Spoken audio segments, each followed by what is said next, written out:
Hello and welcome to How to Do Things with Words. This is your video to support the readings for the fifth week of our class, which are going to be looking at the concept of context and in particular, a work by the author Robert Stalnecker called Common Ground.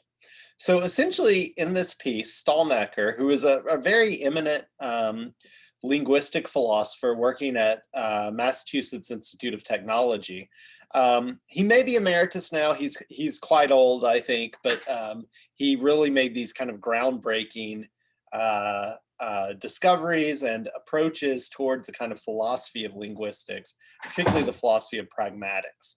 So this reading today is looking at Stalnecker's concept of common ground. And essentially, Stalnecker is using this idea of common ground to model or to give a theory of what a context is. So we know for our purposes, context is very important. A big component of what we've been talking about so far is the Gricean picture of how we figure out what is meant by an utterance, how we figure out what a speaker means in speaking in the way that they speak. And we know that for Grice, that picture suggests that first of all, we have to grasp what is said, and then we have to apply these certain kinds of rules that we have for understanding, for the kind of common practice of communication. These are just the maxims that Grice lays out. And then based upon how that component that was said relates to the maxims, we can then calculate further kinds of implicatures and other kinds of components of what is meant based upon what the context of the utterance was. So this past week, we've just looked at the idea of what is said, and we've looked at some of the debates about whether pragmatics actually intrudes into our processing of what is said. And for this coming week, we're going to be looking at the concept of context, and our way into that is going to be through Robert Stalnecker. So Stalnecker starts off in this article, and this is not a terribly long article, it's 20 pages, but you may find it a bit daunting in places. So I want you to give yourself plenty of time to read and study this. But essentially, Stalnecker starts off in this article by talking about presuppositions. And so you may be wondering, well, why are presuppositions important to context? Why are the things that we presuppose, and we'll talk in just a minute about what it is to presuppose something, but why are those things, or how are those things related to context? And so I'm going to go ahead and give you a bit of a spoiler here. So for Stalnecker, the context of an utterance is essentially the presuppositions that we share. So the things that we as conversational participants commonly presuppose are our context, okay? And so we'll say a little bit more about this and explain this some more, but that's really, in some sense, kind of the core of Stalnecker's position here. So I'm gonna essentially walk you through the handout that I've created for this piece. And the handout is really going to cover the first two aspects of this article. We'll talk a little bit about accommodation in class on Friday. It is important in some way. So essentially, we can accommodate what we recognize other people to presuppose. You don't have to think too much about that. The handout doesn't really cover that in much detail. The handout also covers, though, some aspects of this last part of the article.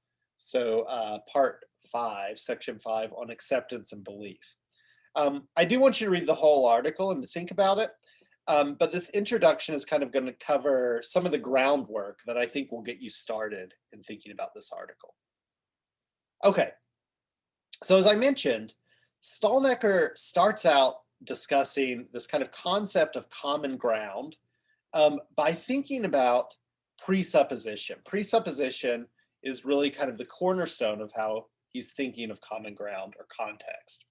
So I want to give you some examples of presuppositions to begin with. So for each of these, what I've essentially done is capture an utterance and then capture what a speaker is presupposing in making that utterance, okay? So when you see the thing in quotes, that's what the speaker has said, and then the presupposition is an attempt at capturing what they are presupposing in that instance. Okay, so you might imagine, in this first one I built in some context. So imagine we're watching a football game and a running back is like catastrophically tackled. He's like speared by a defensive lineman or whatever. So I might say in that utterance, that's gotta hurt, okay? So in saying this thing, I've essentially presupposed that there is some event that we're both aware of that has occurred, which is liable to cause pain. So that's a presupposition for this utterance. In other words, this thing I said wouldn't really make sense unless this presupposition held, unless there was some event that presumably would have caused pain to someone. Another example, suppose I say, I have to pick my sister up at the airport this afternoon, right? Well, if I say this to you, then I'm making a presupposition that I have a sister. So my utterance presupposes the truth of the claim that Mark has a sister, right? Suppose I say, John knows Cardi B is dead. Well, this presupposes that Cardi B is dead. This, of course, isn't the case. But if I were to say this, or if someone were to say this, they would be presupposing, if they had been speaking earnestly, that Cardi B is dead. John couldn't know it unless it were true. I might say, if I had been on Jeopardy, I would have won. And presumably this presupposes that I haven't been on Jeopardy, okay? So in each of these instances, for the utterance to make sense, something must hold true, and that is the presupposition. So something we do in speaking is to presuppose that something is the case. So this is amongst the kinds of speech-related acts that we perform in speaking. We can presuppose that certain things are the case. It's important to note that presuppositions are importantly different from some of the other aspects of communicative meaning that we've talked about before, right? So amongst the things that a speaker might mean are, first of all, what they say, right? But intuitively, presuppositions, for example, the presupposition in D that the speaker hasn't been on Jeopardy, isn't equivalent to what is expressed by the sentence. If I had been on Jeopardy, I would have won, right? So this sentence doesn't express, right? In other words, the sentence, if I had been on Jeopardy, I would have won, doesn't express the idea that the speaker has been on Jeopardy, or the speaker hasn't been on Jeopardy. That's not part of what the sentence means in some way, right? And arguably, at least, the truth or falsity of the presupposition doesn't guarantee the truth or falsity of the sentence. So, right, like if it's true that I haven't been on Jeopardy, then it's not necessarily true that if I had been on Jeopardy, I would have won, right? So clearly, this isn't like directly relevant to the truth conditions of what is said.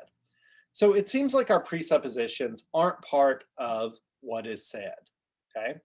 It seems furthermore that they're not part of what is conversationally implicated, right? Unlike conversational implicatures, presuppositions are not unproblematically cancelable, okay? So remember, something, a kind of marking test that we identified for conversational implicatures is that they could be canceled without the speaker contradicting themselves, okay? But this doesn't seem to hold true of presupposition, so consider case C. I can't say John knows Cardi B is dead, but she isn't, without contradicting myself, right? So it seems like Cardi B is dead being presupposed by this utterance is something different than it's being conversationally implicated. Similarly, conversational implicatures, unlike conventional similarly, presuppositions are not conventional implicatures, it seems. They fail some of the tests of conventional implicatures, right?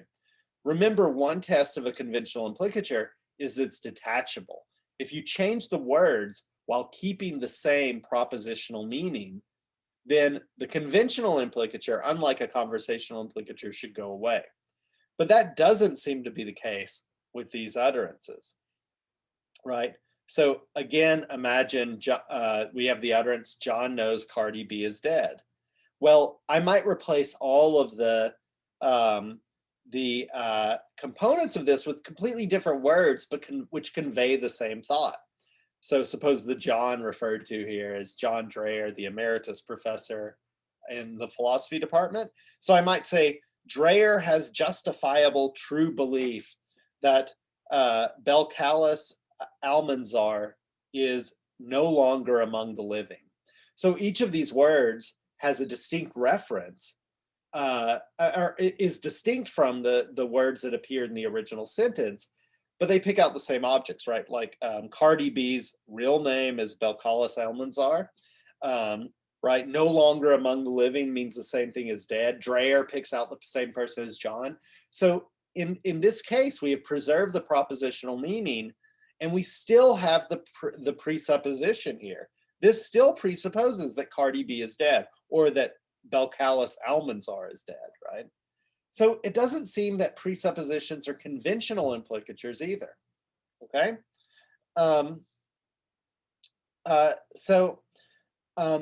For all of these things, there's another test here about surviving negation, but these various examples seem to show that presuppositions are not anything we've looked at so far. They're not what is said, they're not what's conversationally implicated, and they're not a conventional implicature, but they are in some way closely associated with the meaning, and we might think they are conveyed by the utterance of the speaker. They're speaker meant, right? They're part of the non-natural meaning in this case.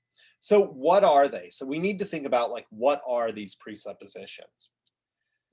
And essentially that's what this article is about. And again, Stalnaker is putting forward a theory where the things that we commonly presuppose are our context of utterance, okay?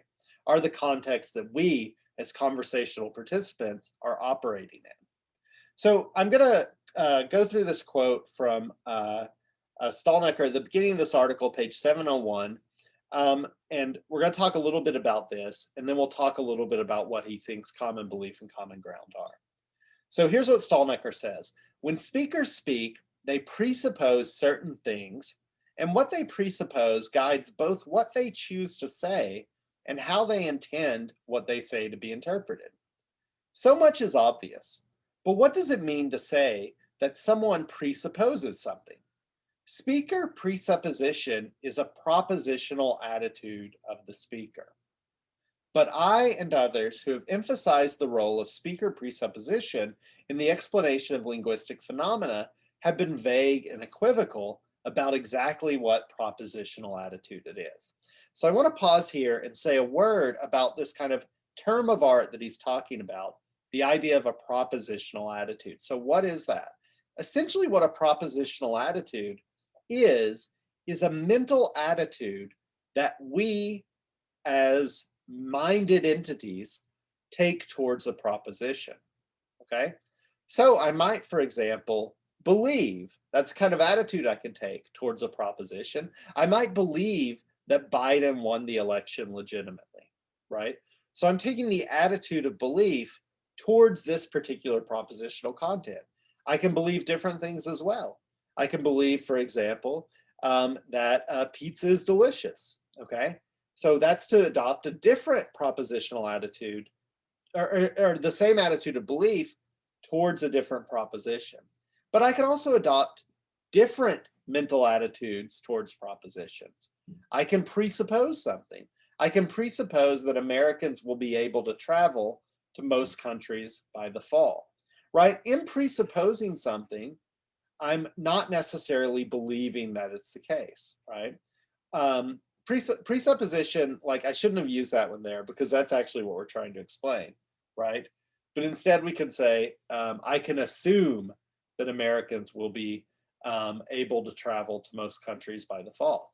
I might assume something I don't believe, right? Maybe I don't believe that's the case, but you could say, assume that's the case, and then we can talk about what follows from that, right? So assumption and belief are different from one another. Furthermore, I can wish that something is the case. So I can wish that COVID vaccines become more readily available, right? So that's a different kind of attitude that I can adopt towards a proposition. And indeed, philosophers of mind have thought long and hard about what these different attitudes are that constitute the propositional attitudes, the attitudes we can take towards propositions. So what Stalnaker is saying here is that the attitude, that presupposition is a kind of propositional attitude. And he wants to explain what it is. So here's what he says. To presuppose something is to take it for granted, or at least to act as if one takes it for granted as background information, as common ground among the participants in the conversation. So what he says is, to presuppose something is to take it for granted, or at least to act as if one takes it for granted, to take it for granted as background information, okay? So when we presuppose something, we're taking it for granted that it's background information, and furthermore, background information that is shared among the participants in the conversation, right? And so what he says is, what is most distinctive about this propositional attitude,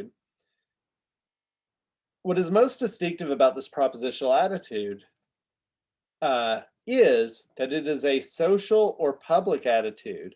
One presupposes that phi, and so that's a proposition. Philosophers sometimes use this Greek letter or other Greek letters as well to refer to propositions. It's just a variable for some proposition or other. So again, one presupposes that phi, that some proposition is true, only if one presupposes that others presuppose it as well. So what kind of propositional attitude is presupposition?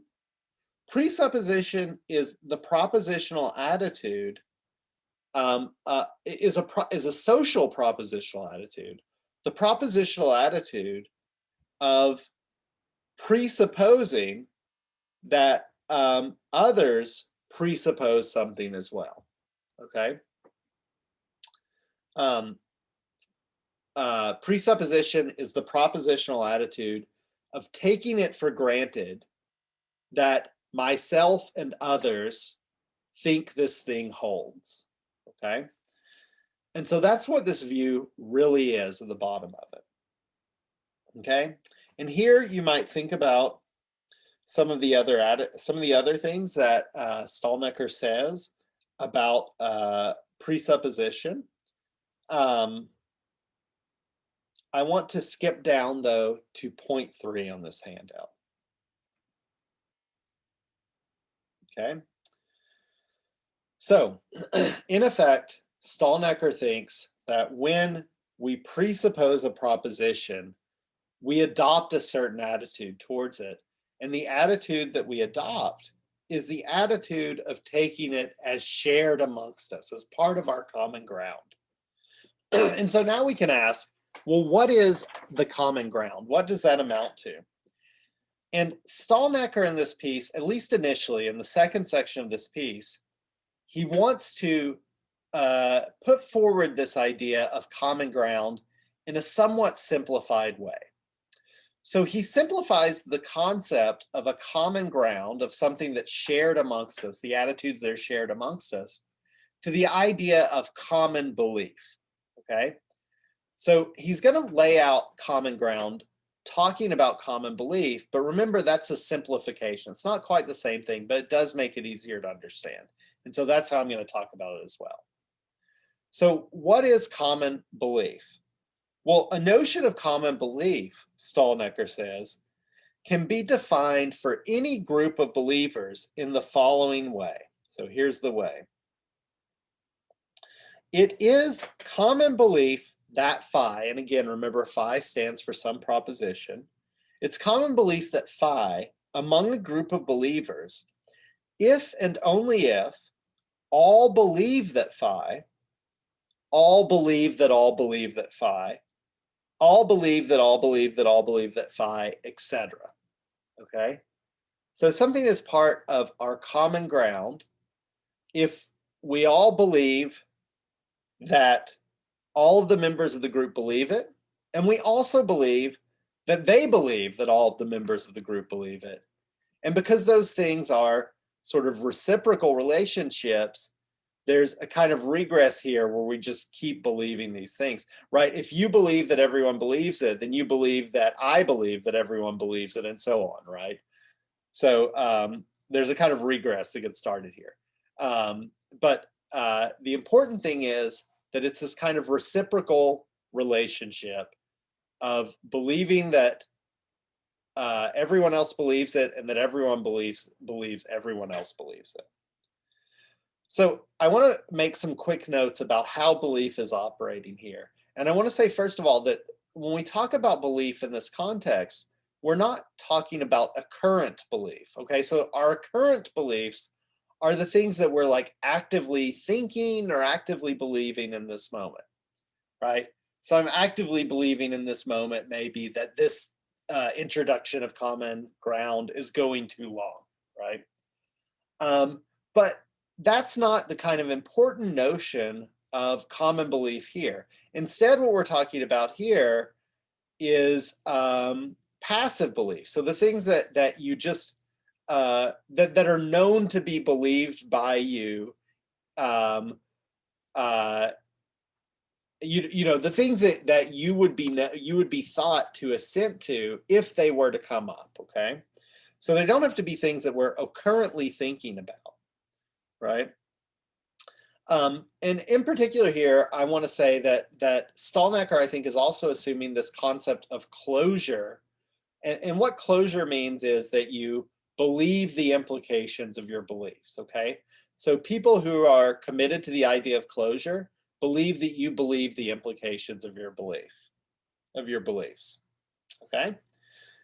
So what does that mean? So for example, if you believe there are 8 planets in the solar system, then if we adopt closure, that also means that you believe there are fewer than 6,043 planets in our solar system. And you also believe that there are fewer than 6,044 planets, and so on. So on Stalnaker's view, or the way Stalnaker is talking about belief here, our beliefs are actually infinite, right? So I can presuppose in conversation that that we all believe that there are fewer than 6,044 planets, even though none of us have ever thought about it, right? I can in some way make that presupposition and believe that you'll be right there with me, okay? So our shared common ground, our shared common belief is going to incorporate lots of things that we're not thinking in the moment, and maybe that we've never thought before. But those are still things that we are commonly committed to in some way, okay? So the key idea here is that common belief is the set of beliefs that all conversational participants believe or would assent to be commonly believed by the group. A speaker's presuppositions are what the speaker believes to be common ground, okay? So in these previous cases, I can presuppose that there is an event that has occurred which is liable to cause pain in case A.